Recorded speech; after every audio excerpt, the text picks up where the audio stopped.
శ్రీమాత్రే నమ. జయ గురు దత్తాత్రేయ నమ. ఈ వీడియోలో మనం మకర రాశి వారికి జూలై 27 టు డిసెంబర్ 11 మధ్యలో వక్ర గమనంలోకి వస్తున్న శని భగవానుడి ప్రభావం ఈ రాశి వారి మీద ఏ విధంగా ఉంటుంది అని పరిశీలించినప్పుడు, శని మకర రాశి వారికి రాశ్యాధిపతి, అలాగే కుటుంబ ధనస్థానాధిపతి కూడా అవుతూ ఉంటాడు.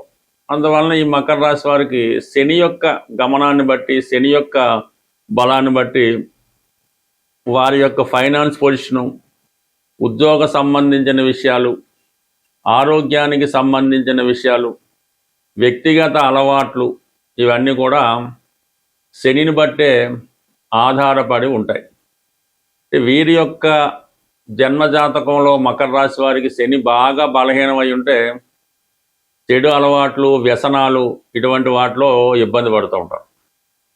అదే శని అత్యంత బలవంతుడైతే, ఎంత చిన్న కుటుంబంలో, సాధారణ కుటుంబంలో జన్మించిన అత్యున్నత ఉన్నత స్థాయికి వెదిగి కనీసం ఒక 100 మందికైనా ఉపాధి కల్పించే స్థాయికి స్వయం కృషితోనే ఎదగడం జరుగుతూ ఉంటుంది. అటువంటి శని భగవానుడు ప్రస్తుతం ఈ వక్రగమనం పొందడం వల్ల ఆరోగ్య సంబంధించిన విషయాల్లో ఒక విధమైనటువంటి ఇబ్బంది వచ్చే అవకాశం ఉంటుంది వీళ్ళ జీవితంలో. అంటే వాళ్ళ యొక్క ఏజ్ని బట్టి, మిగతా కార్యక్రమాలు బట్టి, చేస్తున్న పనులు బట్టి కూడా శని ఎప్పుడూ కూడా కర్మని శాసిస్తూ ఉంటాడు. మీరు చేసిన కర్మల్ని శని మిమ్మల్ని ఆ పాప ఫలితాన్ని అనుభవించేగా చేస్తుంటాడు. శని ఒక పోస్ట్ మ్యాన్ లాంటి వాడు తప్ప అతనికి ఎవరి మీద ఎటువంటి ద్వేషం, కోపం, అసూయ ఏమి ఉండదు. పైన అటువంటి భగవంతుడు ఏమైతే ఈ జాతకుడు తప్పులు చేస్తున్నాడో అవి సరిదిద్దే ప్రయత్నం మాత్రమే శని భగవానుడు చేస్తుంటాడు. అది కూడా మీ మంచిగా తప్ప మిమ్మల్ని పాడు చేయలేనే ఉద్దేశం ఎవరికి కూడా ఉండదు. అయితే ఈ సమయంలో మీకు ప్రస్తుతం శని మీకు తృతీయ స్థానంలో ఫేవర్గా ఉన్నాడు కాబట్టి కొన్ని ప్రయత్నాలు నెరవేరుతున్నాయి. కొంతవరకు ప్రోగ్రెస్ స్టార్ట్ అయింది. కొన్ని ఉద్యోగ ప్రయత్నాలు సక్సెస్ అవుతున్నాయి, బాగానే ఉంది. సో ఇప్పుడు ఆ శని వక్రగమనం పొందడం వల్ల కొంతవరకు ఏమవుతుందంటే, శని అక్కడే ఉంటాడు, 3వ స్థానంలో ఉంటూ తన ఫలితాన్ని ఇస్తూ ఉంటాడు. అయితే 2వ స్థానం మీద కూడా, అంటే తన వెనక స్థానం కాబట్టి మీకు 2వ స్థానం అయింది కాబట్టి దాని మీద కూడా ఈ రాబోయే ఈ 138 రోజులు తన ఫలితాన్ని ఇవ్వడం జరుగుతూ ఉంటుంది. అంటే ఆల్రెడీ అక్కడ రాహు ఉన్నాడు, అంటే రాహు కూడా శని లాంటి వాడే.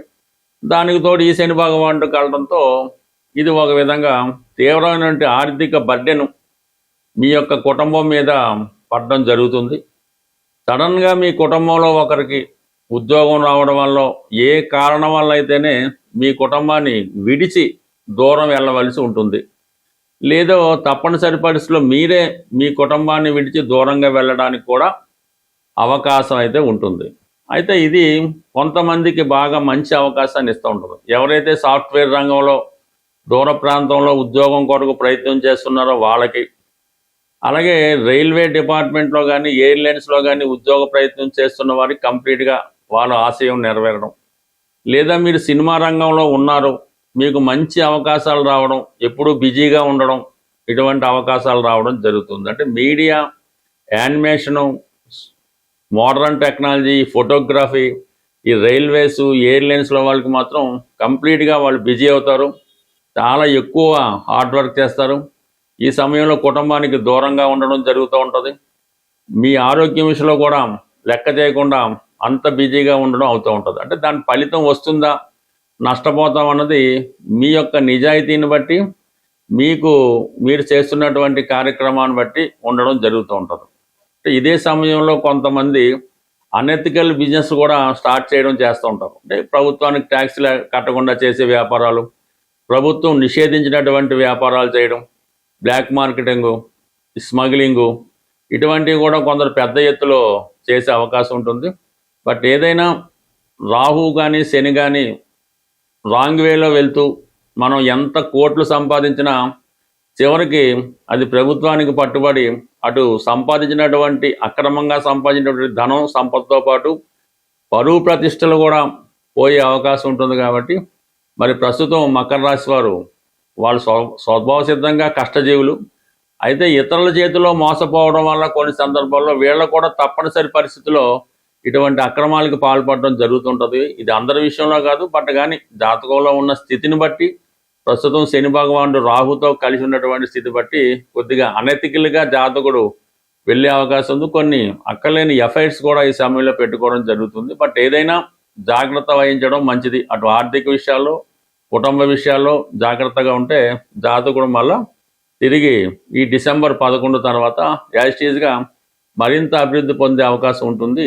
శని భగవానుడు అంటే శని ఏ రూపంలో అయితేనే అర్ధాష్టమ శని, అష్టమ శని, ఏలినాటి శని, ఈ విధంగా తన యొక్క అంటే శని 12 రాసులు మారడానికి 30 సంవత్సరాలు పడుతుంది. ఒక రాశి 2.5 సంవత్సరాలు. అంటే 30 సంవత్సరాల్లో కేవలం 7.5 సంవత్సరాలు మాత్రమే శుభ ఫలితం ఇవ్వడం జరుగుతుంది.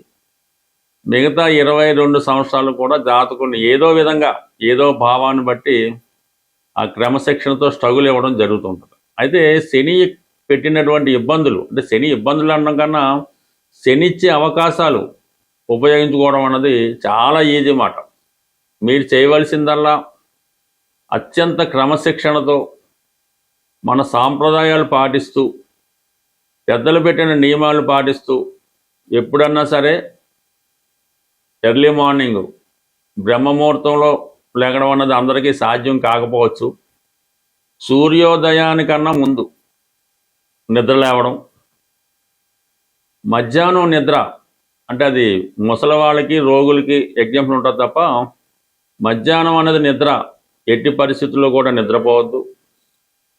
ఈ విధంగా ముందు ఈ క్రమశిక్షణ పాటించడం, ప్రతిరోజు కూడా మీ యొక్క కుల ఆచార ప్రకారం దైవనామ స్మరణ చేసుకోవడం, కుటుంబంలో పెద్దల్ని గౌరవించడం. అంటే మెయిన్గా శని యొక్క మీకు ఎంత ఇబ్బంది పడి జన్మశని అయినా అవనవండి, అప్పుడు మీరు ఏం చేయాలంటే అనాథ శరణాలయంలో ఉన్నటువంటి వృద్ధులు, ఇప్పుడు చాలామంది అక్కడ చేయించేస్తున్నారు కదా, అక్కడ ఉన్నటువంటి వృద్ధుల్ని అంటే సేవించడం అంటే పూర్వంలాగా ఏమి కాళ్ళు నొక్కడం అదేం చేయక్కర్లేదు.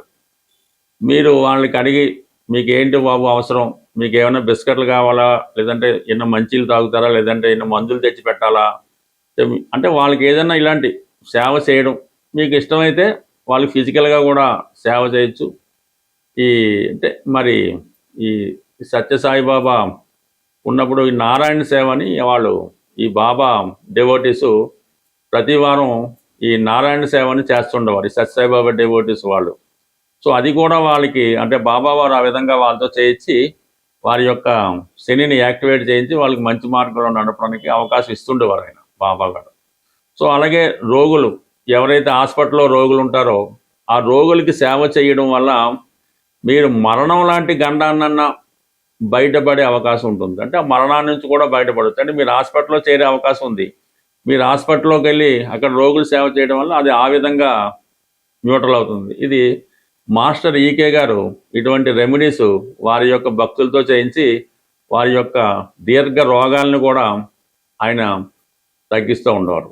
అంటే ఏదైనా శని సేవ చేయడం అది ఎవరికి, ఎవరైతే తన పనులు తాను చేసుకోలేరో, వృద్ధులో బలహీనతో వాళ్ళకి చేయాలి తప్ప బాగా ఆరోగ్యంలో ఉన్నవాడికి మీరు ఎంత సేవ చేసినా పెద్దగా ఉపయోగం లేదు. పైపెచ్చి అది మీకు ఇంకో విధంగా ఇబ్బంది పడే అవకాశం ఉంటుంది. కాబట్టి ఈ నియమాలు మీరు అంటే బయట వారికి సేవ చేయడం, బయట వారికి భోజనం పెట్టడం కాకుండా మీ ఇంట్లో ఉన్నటువంటి మీ తల్లిదండ్రులకో, తాతగారికో, అమ్మమ్మలకో, నాన్నలకో వారికి ముందు సేవ చేయవలసి ఉంటుంది. వాళ్ళ గురించి పట్టించుకోకుండా ఏదో వేరే వాళ్ళకి సేవ చేయడం, వాళ్ళకి మంచి చెడ్డలు చూడడం అది మీకు మరింత పాపాన్ని మూటగడుతూ ఉంటుంది. ముందు మీ ఇంట్లో ఉన్నటువంటి వృద్ధులకు ఎటువంటి కష్టం రాకుండా చూడటం, వారికి ఏదైనా అవసరం వచ్చినప్పుడు ఆత్మీయంగా వాళ్ళని పలకరించడం, అవసరమైతే వాళ్ళకి ఫిజికల్గా సేవ చేయడం, వాళ్ళ అవసరాలకి మంచి దుప్పటం, మంచి పడకో, మంచి పడక ఏర్పాటు చేయడం, శుభ్రమైన ఆహారం పెట్టడం, వాళ్ళు పడుకునేలాగా మంచి పడక ఏర్పాటు చేయడం, వాళ్ళకు రూమ్ ఏర్పాటు చేయడం, ఇవన్నీ చేయడం వల్ల మీకు 100% అంటే ఈ శని భగవానుడు కేవలం తన ప్రభావాన్ని మీ మీద కాకుండా కుటుంబం మొత్తం మీద ప్రభావం చూపుతుంటాడు. అంటే మీరు చేసేది తల్లిదండ్రులకు, పెద్దవాళ్ళకు సేవ చేస్తే రేపు మీ సంతానం మీకు సేవ చేయడం జరుగుతుంటుంది. ఇది ఏదైనా శని కర్మకారకుడు, మీ కర్మల్ని బాధ్యతల్ని కరెక్ట్గా చేస్తే మీరు ఏ దేవాలయానికి వెళ్ళక్కర్లేదు, ఏ దాన ధర్మాలు చేయక్కర్లేదు, ఏ పుణ్యక్షేత్రాలు దర్శించక్కర్లేదు. మీ పెద్దవారిని సేవ చేస్తూ అలాగే ఇతరులకు కూడా ఇబ్బందులు లేకుండా చూడడం. కేవలం మీ పని వాళ్ళు కూడా ఉంటారు, మీ డ్రైవర్లు ఉంటారు, ఇంట్లో పనిచేసే వాళ్ళు ఉంటారు, వాళ్ళ పట్ల కూడా వినయ విధేయతలతో వాళ్ళ అవసరాలు ఏమైనా ఇబ్బందులు ఉంటే వారి అవసరాలు తీర్చడం వల్ల కూడా మీకు ఈ శని యాక్టివేట్ ఉంటుంది. అలాగే మీ యొక్క వ్యాపార వ్యవహారాలు కూడా చాలా అనుకూలంగా రావడం జరుగుతుంటుంది. బట్ ఏదైనా శనిని కంట్రోల్ చేసే శక్తి మీ చేతుల్లోనే ఉంది. అది మీరు ఎంత కష్టపడి చేసుకుంటే మీ యొక్క అభివృద్ధి, ఆరోగ్యం, ఐశ్వర్యం అంత అనుకూలంగా ఉంటుంది. స్వస్తి.